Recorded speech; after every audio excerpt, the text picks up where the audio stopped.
Hello, welcome to AWS Supports You. I am Gaurav, a technical account manager based out of Delhi, India. On this show, AWS support experts provide tips to optimize performance, lower costs, and share with you the best practices and design considerations in the cloud. Joining me today are Manish and Madhu from AWS Support. Can you give us a quick introduction, Manish, followed by Madhu?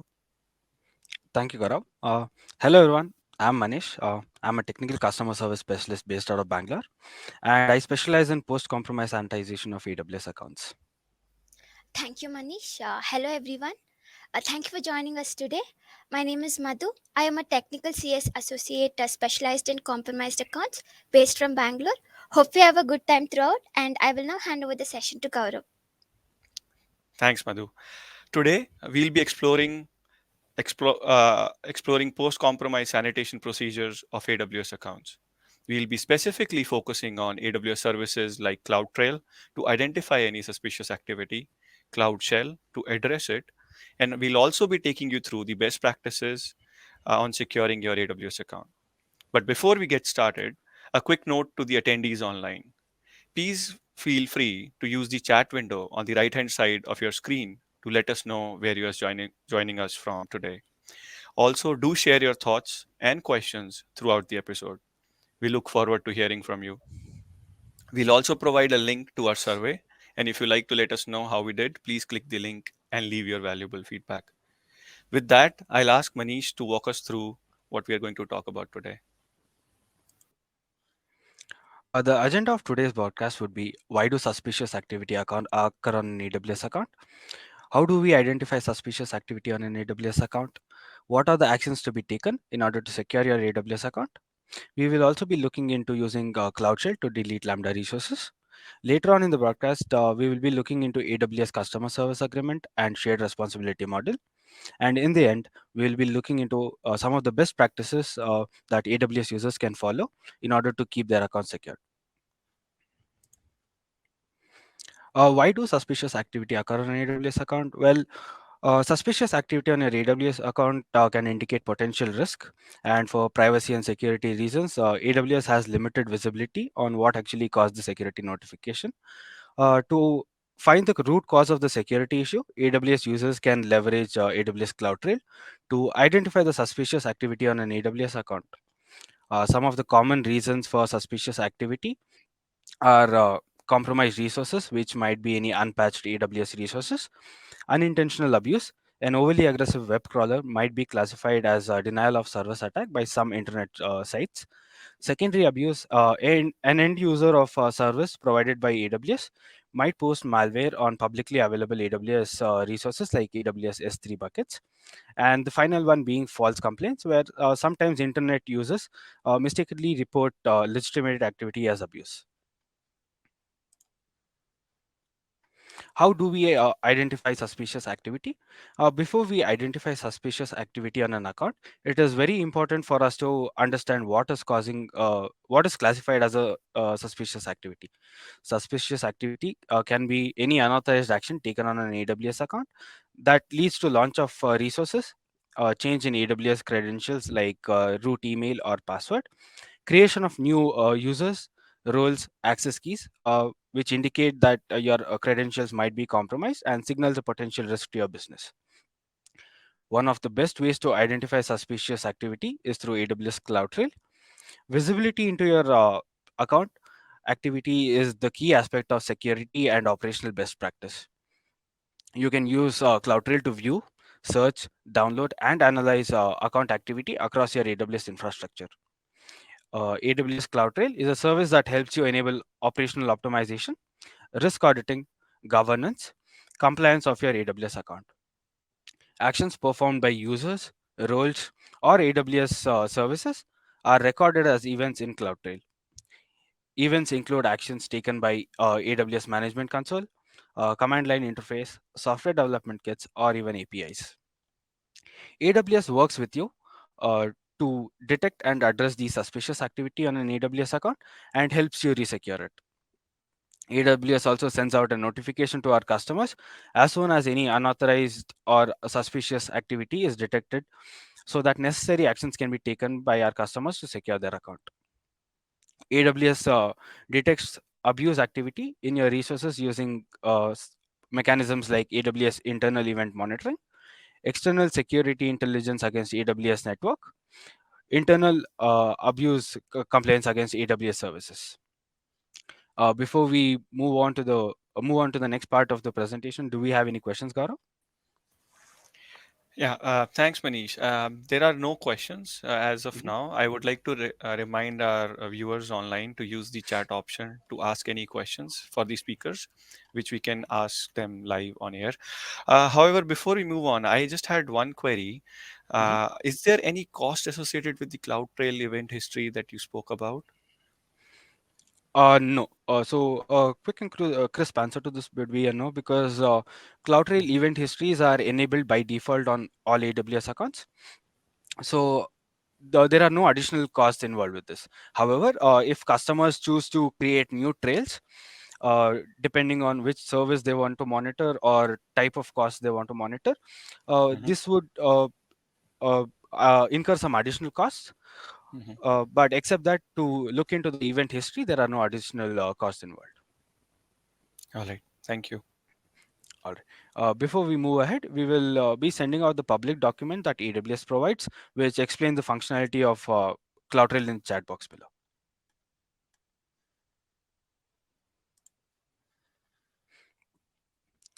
Coming to what are the actions needed to be taken to secure your account. If you suspect unauthorized activity on an AWS account, a structured approach to secure your account is vital.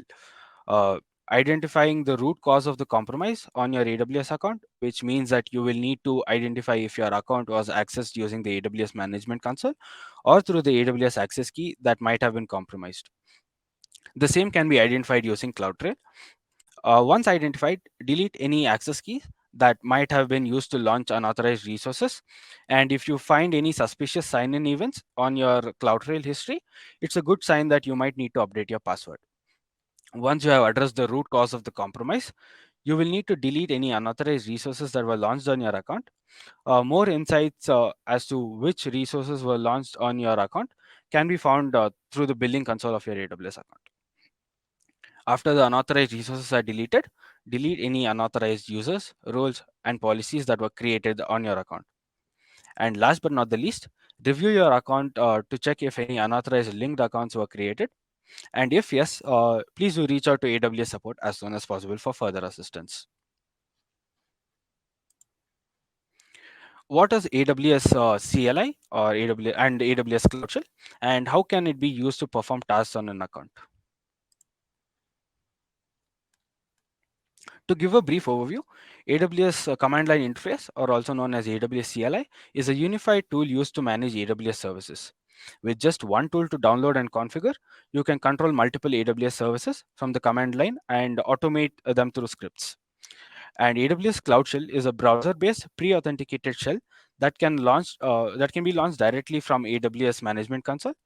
You can run AWS CLI commands against AWS services using a preferred shell, which might be Bash, PowerShell, or Z shell. And you can do this without needing to download and install command line tools.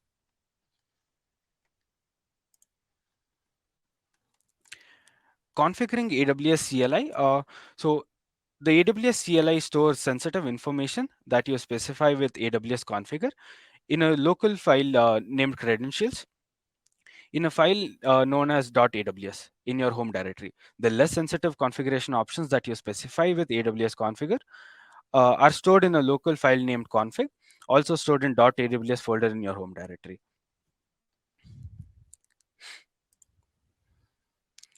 Configuring AWS Cloud Shell. You launch AWS Cloud Shell from the AWS Management Console, and the AWS credentials you use to sign into your console are automatically available in the new shell session that is created. This pre-authentication of AWS Cloud Shell user allows you to skip the configuration needs when you interact with AWS services using AWS CLI version 2, which is pre-installed on the shell's compute environment. Before we move ahead, Garo, do we have any questions in the chat box? Yeah. Hey, Manish. There's a question by a user JIBJAB06 asking Mhm. if the CloudTrail events can be manually deleted from the event history, thereby stopping a review and audit of such events. Okay, so CloudTrail events that are recorded on an account can't be modified or deleted. So Mhm. since the sole purpose of CloudTrail is to provide visibility for AWS account holders into the account activity that is going on, uh, there is no way an event history can be modified or deleted. Okay. We will also be providing the public AWS document that you guys can refer to if you would like to install and configure AWS CLI on your local machines in the chat box below.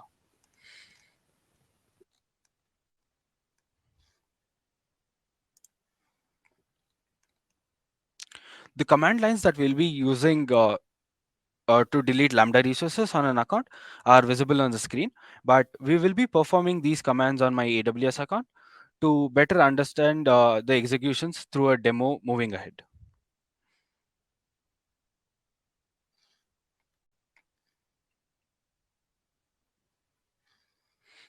Before we move ahead with the demonstration, do we have any questions, Gaurav? Um, Manish, no questions I can see as of Mhm. now. I would remind all of our viewers to use the chat window to ask any questions.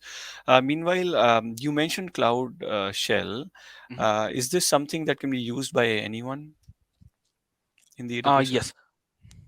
So basically, any user with administrative or power user policy assigned to them can Hmm. access Cloud Shell.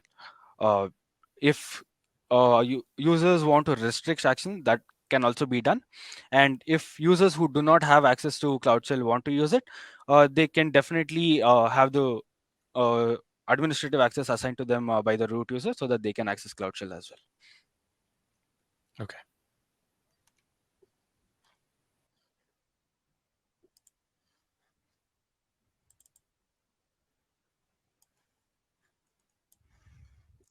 Now,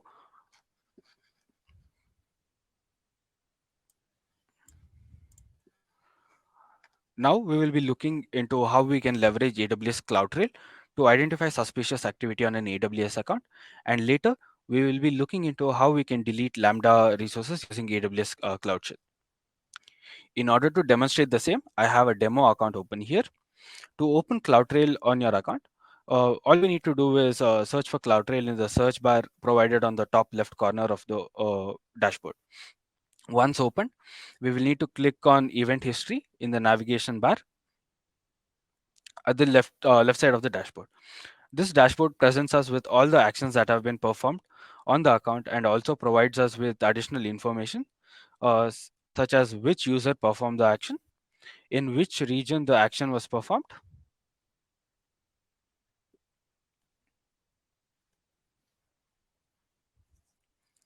which access key was used to perform these actions, and also the source IP through which these actions were performed. Whenever anyone signs into an AWS account, a CloudTrail event is registered on that account, and the event type would be AWS console login. The foremost thing we will need to check is the IP from which the sign-in on the account occurred. If the IP mentioned in the event history is suspicious and not authorized, then it would be clear that you would need to update your root password. We might also get questions here that which password should we update? Is it the IAM password or the root password? This depends on if the sign-in occurred on your IAM account or your root account. However, it is always recommended that both the root as well as the IAM passwords are updated. The next criteria to look for is creation of any suspicious resources on your AWS account. For example,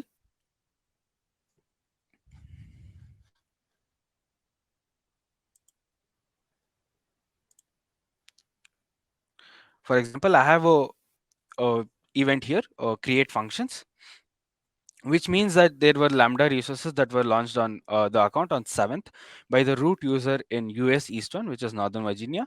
And this was the access key used to create the resources, and the IP source IP used to create these resources is known as AWS internal.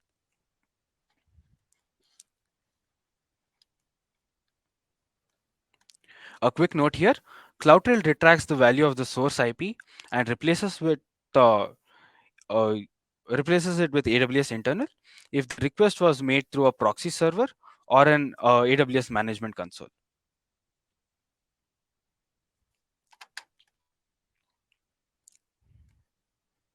If you find any such resources, the first action to be taken is to check for any access key that was used to create these resources. If the access key starts with ASAI, these are temporary access credentials that were created on your account and you will not be able to view them on the IAM dashboard. If the access key starts with AKIA, these are access credentials assigned to either a root or an IAM user that would need to be deleted. Before you delete any access keys, it is important that you rotate the compromised access key with a new one, so that and ensure that all the applications you are currently running on your account are working as expected with the newly created AWS access key. Once confirmed, you will then need to go ahead and delete the compromised access key. For the procedure to rotate and delete access keys, we will be providing a document with step-by-step instruction in the chat box below.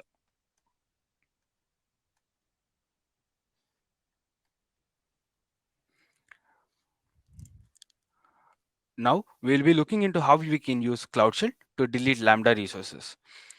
In order to help us better understand, we will be using a public document provided by AWS.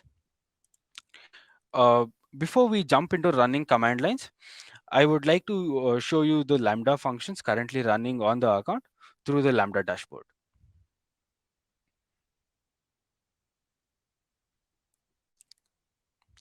In the Lambda dashboard, we can see that there is a function named as test function. If we click on the test function, we can see that there is a trigger that is SQS assigned to this function.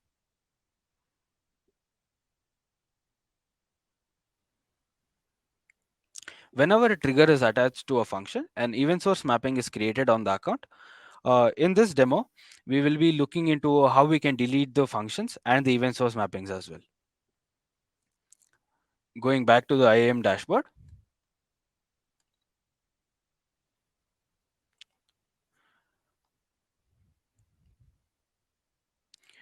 we have two options to open CloudShell. The first one being through the search bar provided on the top left corner.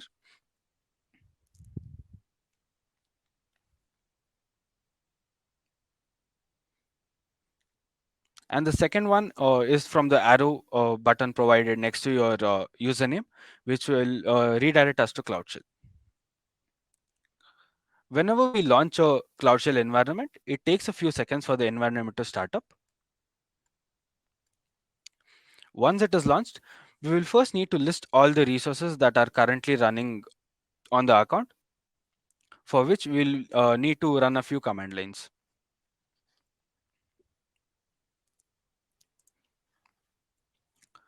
Before we move ahead with running command lines in order to list all the resources and delete them, Gaurav, do we have any questions?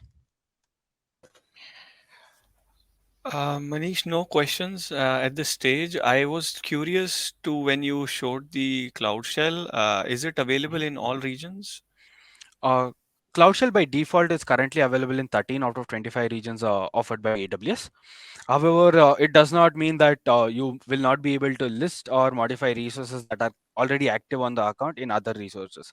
You can use a string which specifies the region in which you want to perform the function and still use CloudShell in those regions. We will be looking into a demonstration of the same in the demo head. Okay, thank you.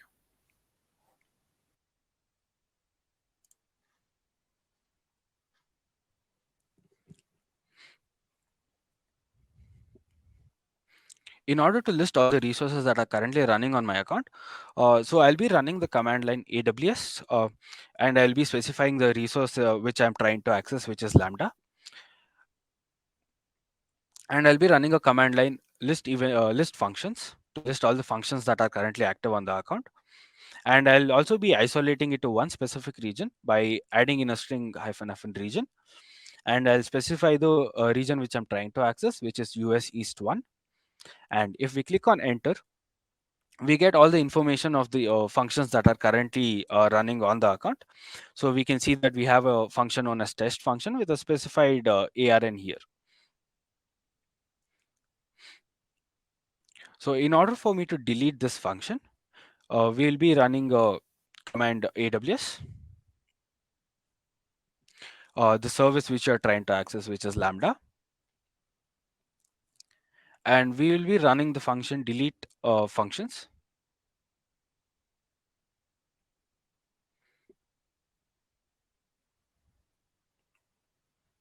We will also be specifying the region in which this function is present, which is US East 1 for us. And we will also be specifying the function name which we are trying to delete. We can do the same by adding a string hyphen hyphen function name followed by a space and then the function's name, which is test function for us. So once we click on enter, we see that the command is run through completely. And in order to identify if the function was performed completely, all we need to do is copy the same command which we ran earlier, which is AWS Lambda list functions in region US East 1, and click on enter. So once we do that, we can see that there are no functions that are currently present on this account in US East 1. We can confirm the same by opening the Lambda dashboard in the management dashboard. So once we click on functions in the Lambda dashboard, we can see that there are no functions that are currently active on the account. Along with deleting the functions that are present on the account, it is vital that we check for any event source mappings that were created on the account. So the same can be done by running the command AWS Lambda list event source mappings.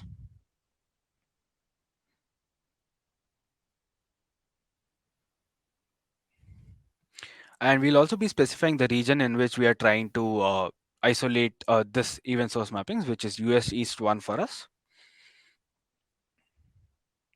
And once we click on enter, we see that there is one event source mapping that is currently present on the account. And the UUID of the event source mapping is also specified. In order for us to delete this event source mapping, we'll be making use of a public document that AWS provides. We will also make sure to list these public documents in the chat box below. Please do make sure to refer it. We'll be copying the same command line that is specified in this public document, which is AWS Lambda delete event source mapping.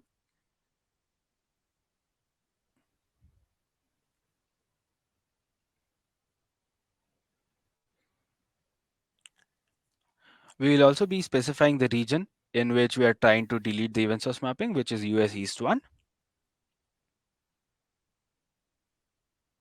We will also be specifying the UUID of the event source mapping which we are trying to delete. So once specified, we can click on enter. And as we can see, we have the UUID mentioned here. And the current state of the UUID is deleting. So we can give the CloudShell environment a couple of seconds for the action to be completed. And in order for us to confirm the same, we can run the same command line again, which is AWS Lambda list event source mappings. And we will be trying to access the event source mappings that are currently present in US East 1. We can do the same by specifying the string hyphen hyphen region and followed by the region code, which is US East 1. And if we click on enter, we see that we get a null function here, which means that there are no event source mappings that are currently active on the account.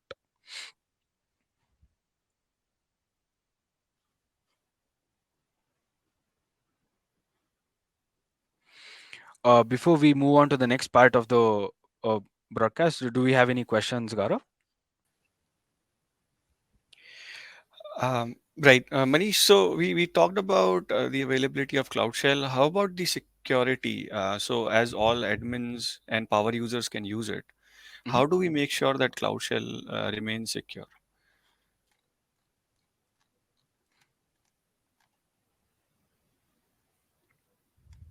Okay, so Basically, only people who already have access to the AWS account can access CloudShell. Hmm. So, in order for anyone to access CloudShell, they must be signed in through the AWS Management Console, Hmm. and only after which they'll be able to access CloudShell. And you have the same privilege as if you were to install, configure, and use CLI. So you can restrict permissions as well through IAM policies. So this adds a extra layer of protection for our customers and ensures that only people who are intended to have permissions have it. Okay. Yeah. Yeah. Having the backup of IAM policies would definitely help us do the fine-grained controls. All right. I would hand it over to Madhu at this stage to take us forward with the next set of the slides.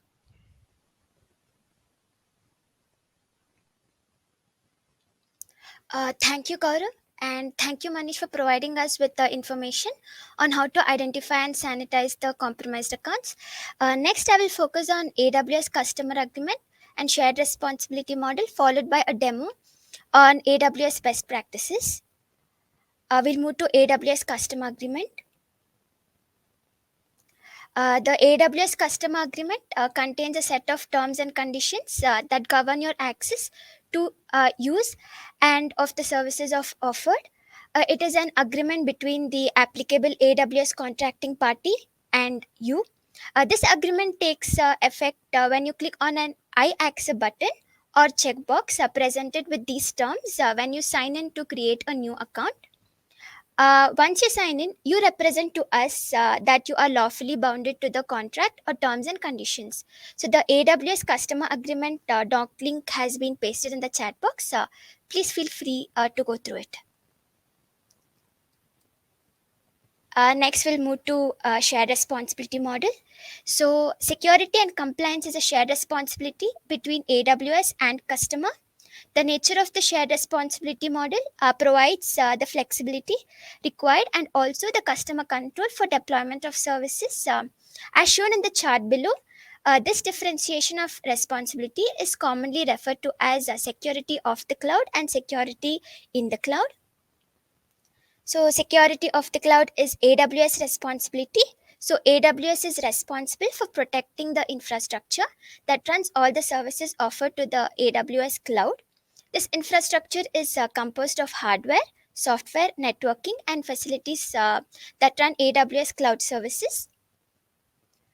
Security in the cloud is customer responsibility. Customer responsibility will be determined by the AWS cloud services that a customer selects. For example, when an EC2 service is selected by the customer should perform all the necessary configuration such as deployment, security, and management tasks. Customer is also responsible for managing their data, including the encryption options, classifying their assets, and also provide appropriate permissions to IAM users. The customer and shared responsibility model also extends to IT controls. Just as the responsibility to operate the IT environment is shared between AWS and its customers, so is the management, operation, and verification of IT controls are shared. So we have three types of IT controls, so that is inherited, shared, and customer specific. Inherited controls are controls which customer fully inherits by AWS. Example, the physical and environment controls. Shared controls are controls which apply to both the infrastructure layer and customer layers. In the shared control, AWS provides the requirements for the infrastructure, and customer must provide their own control implementation within their use of AWS services. For example, configuration management, where AWS maintains the configuration of its infrastructure devices, but a customer is responsible for configuring their own guest operating systems, databases, and applications. Lastly, we have customer specific controls. So, customer specific controls, which are solely the responsibility of the customers based on the application they are deploying within AWS services. Zone security, which may require a customer to route or zone data within specific security environments. So the shared responsibility model, doc link has been pasted on the chat box. Please feel free to go through it. So previously we got to know how account gets compromised and how account sanitization is done. Now I will talk about some of the best AWS security practices that can be implemented when securing your account and its resources. So, to safeguard your password and access keys, we recommend our customers to update their password and review their IAM users or policies for every 6 months. We also recommend our customer to activate MFA, that is multi-factor authentication, on the AWS account root user and any users with interactive access to AWS identity and access management. To limit AWS account root user access to your resources and to audit any IAM users and their policies frequently. We recommend our customers to create Elastic Block Store snapshots, Amazon Relational Database snapshots, and Amazon Simple Storage Service object version to store and safeguard the data. Lastly, we ask them to use the AWS Git projects to scan for any evidence of unauthorized usage. That is, to use the Git secret tool to scan the Git source repositories and find codes that may potentially include any sensitive information such as user passwords or that has any other security issues. Lastly, I will talk about some of the services AWS offers to monitor the cost management and security of the AWS accounts. A demo on how to implement these recommended services will be demonstrated shortly. It's always a best practice to actively monitor your account and its resources to detect any unusual activity or access to your account. You can consider the following solutions. You can always create a CloudWatch billing alarm and a budget to monitor your estimated AWS charges. You can create a trail for your AWS account using the AWS Cloud Trail. You can use a CloudTrail and CloudWatch in conjunction to monitor root or access key usage and receive notifications. This can be done by choosing CTrail as a metric and setting it up with the CloudWatch, which is integrated with SNS. So when there is any activity in the root or IAM users, the alert will be sent to the end user through SNS. Next, to activate resources, resource level logging and Amazon S3 default bucket encryption. Here, having the objects by encrypting them using service side encryption with either Amazon S3 managed keys or AWS key management services keys. Lastly, to activate Amazon Guard Duty. To activate Amazon Guard Duty for your AWS account in all supported region.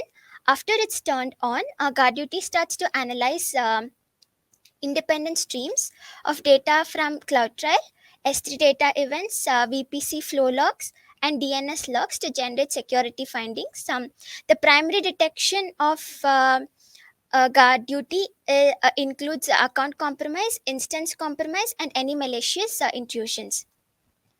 I will now proceed to demonstrate the recommended services that can be implemented for cost management and security of AWS accounts.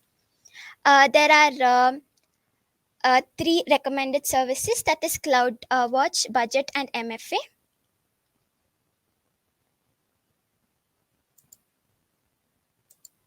I will now demonstrate how to add a CloudWatch followed by a budget and MFA.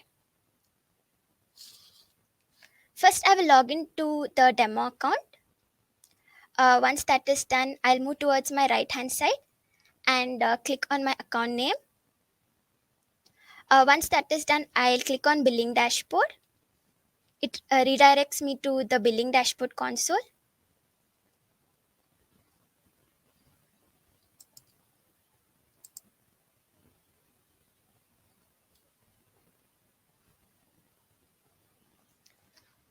So I will log into my demo account. Once that is done, I'll go to my right hand side and click on the account name and then click on billing dashboard. Once that is done, I'll move towards my left hand side, scroll down, click on billing preferences, and I will checkbox all the alerts and then click on save preferences. The preferences will be saved. Then I'll move to manage billing alerts under receive billing alerts. It will direct me to the CloudWatch dashboard. Under CloudWatch dashboard, I move to alarms and I'll go to billing. I do not have any alarm here, so I'll click on create alarm. I'll select a metric. We have different metrics here. I will be clicking on billing. For example, I'll use by service. If you want all the services, you can use total estimated charges. So I'll click on Amazon DynamoDB and select a metric.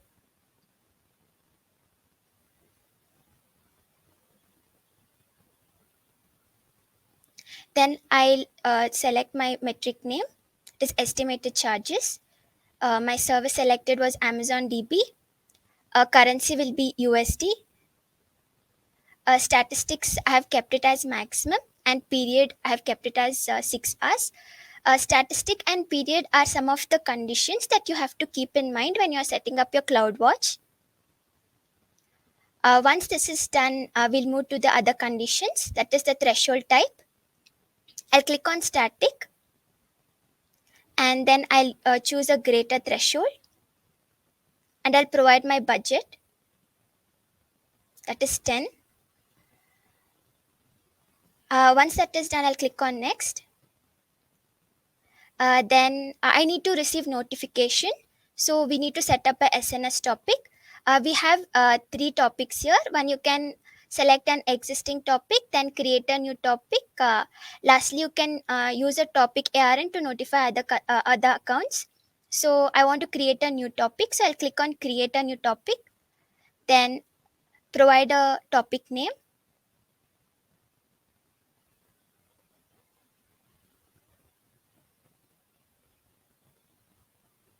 Then I'll click the endpoint, which is your email address or the email where you want to get your alerts. Once that is done, I'll click on create topic and I'll scroll down. You can also use auto scaling action if you have any auto scaling groups. I'll click on next. Then I'll provide my alarm name.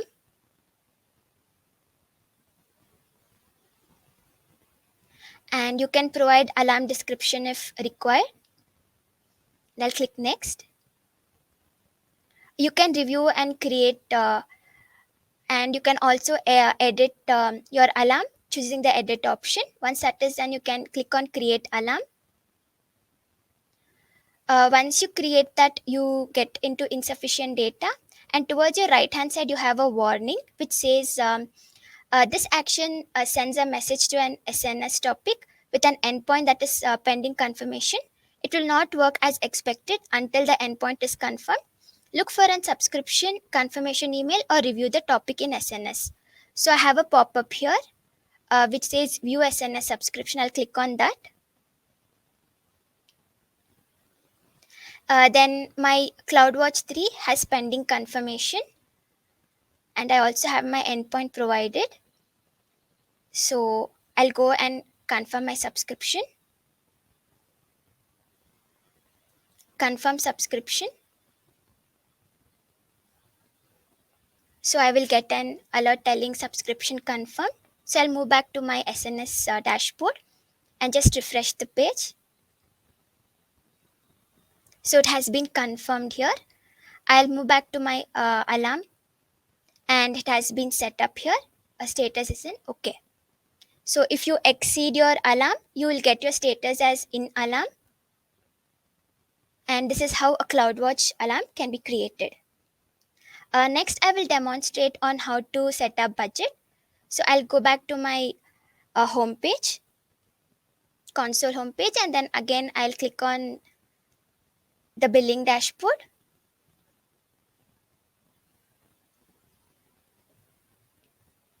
And towards my left hand side, I'll scroll down and click on budgets. I already have a budget here, but I will create another budget to demonstrate. So click on budget, create budget, and then we have two, simplified and advanced. Simplified one is used by free tier users, where you can keep a budget name, and write your and drop your email address there and create a budget to get notification. Customized one will have different types of budget, that is cost budget, usage budget, saving plans budget, and reservation budget. A cost budget specifies the cost of the services used, and in usage budget it specifies on what are the AWS services used and what is the usage of it. And then we have our savings plan budget. This is used by customers who have saving plans in the like activated in their account, and it shows the utilization and coverage on how much savings plan has been done. And next we have reservation budget. Here the customers who have reserved instances will use it. I will move to cost budget as recommended for the demo and click on next. Then I'll scroll down, give my budget name as my budget.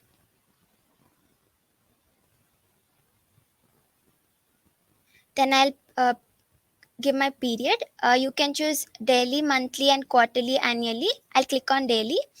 We have two types of budget renewal. One is recurring budget and expiring budget.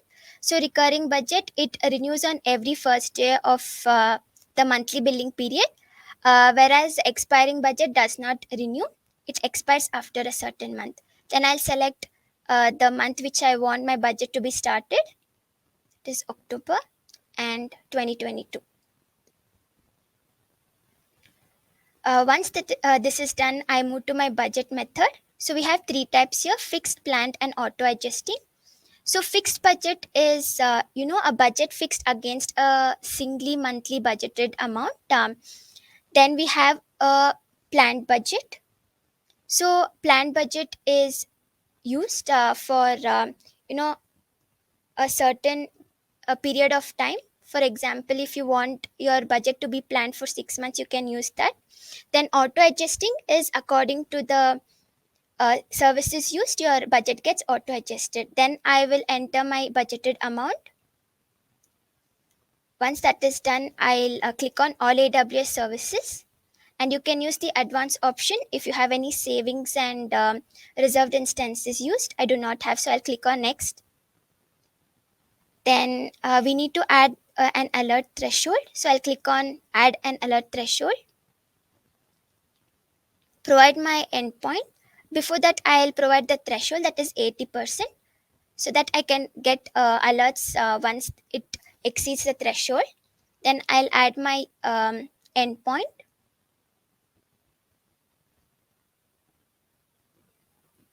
Once that is completed, you can click on next. But we have other additional options, that is SNS alerts and chatbox alerts.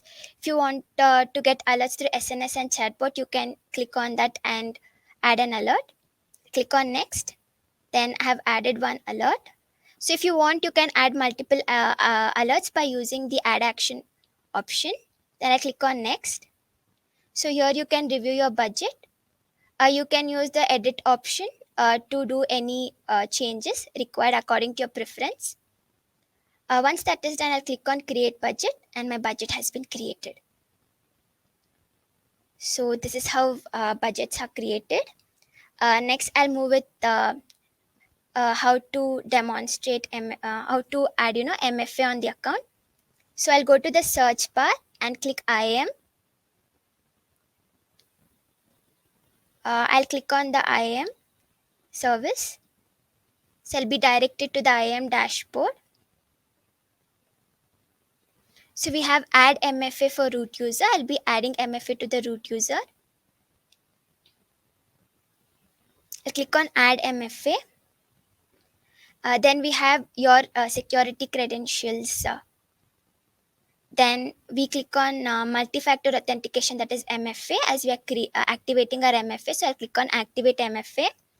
We have three options here: virtual MFA, security key, and other hardware MFA device. Here I'll be demonstrating on how to add a virtual MFA device. If you have a security key and any hardware MFA device, you can choose that. So I'll click on a virtual MFA device, and then I'll click on continue. Then, to install a virtual MFA device, you have to install a compatible app on your mobile device or computer. So I'll click on the list of compatible applications. So once you click on that, you'll be directed to a page where you can select the virtual authenticator apps. So you can choose any of the virtual authenticator apps. I'll be selecting the Google Authenticator,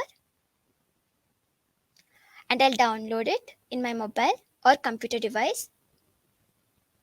Once that is done, you'll have the QR code option that needs to be scanned.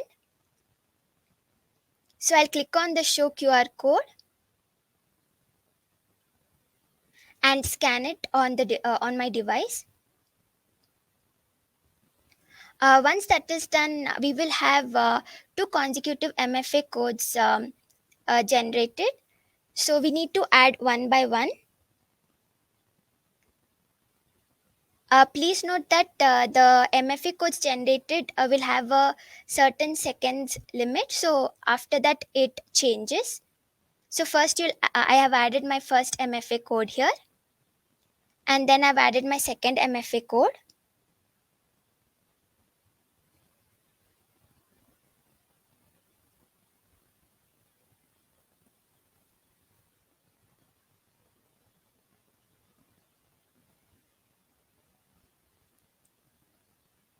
So once both the MFA codes are added, I will click on assign MFA.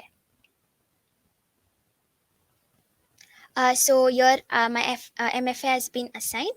So we'll just check if it has been assigned on the account. So I'll go back to my dashboard and then sign out from the account.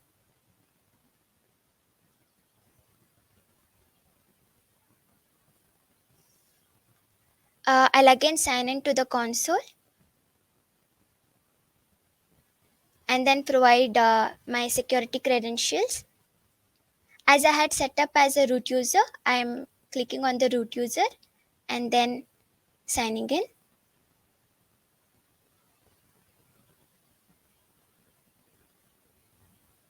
So you will get an MFA code in the Google Authenticator app, which you have installed in the device. So you provide your MFA code there and then click on submit. So you have logged into your account successfully.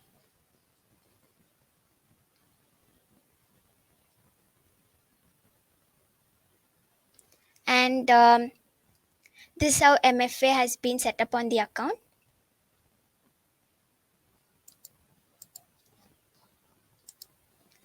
So that brings us to the end of our session. I would like to thank you for your time and attention today. If anyone has any questions, please feel free to ask us in the chat box and we will answer them for you. Thanks, Madhu. So yeah, I don't see any more questions. But if there are any questions that were not answered today, we always have the option of posting them using repost.aws, where one of our experts can provide you with an answer to your question, and it can even become a topic for one of our next shows. We would also like to ensure that you please share your feedback with us using the chat box and the link to the survey, or you can also send us an email at AWS Supports You @amazon.com. We are eager to hear from you. Please tell us what you like and what else would you like to see on the show. And today we looked at exploring the post-compromise account situation, sanitization procedures using identifying using CloudTrail, and then actioning on them using CloudShell. And we also went into some of the best practices. With that, I would like to thank each and every one of you to joining us today and uh, this show of AWS Supports You. Happy cloud computing.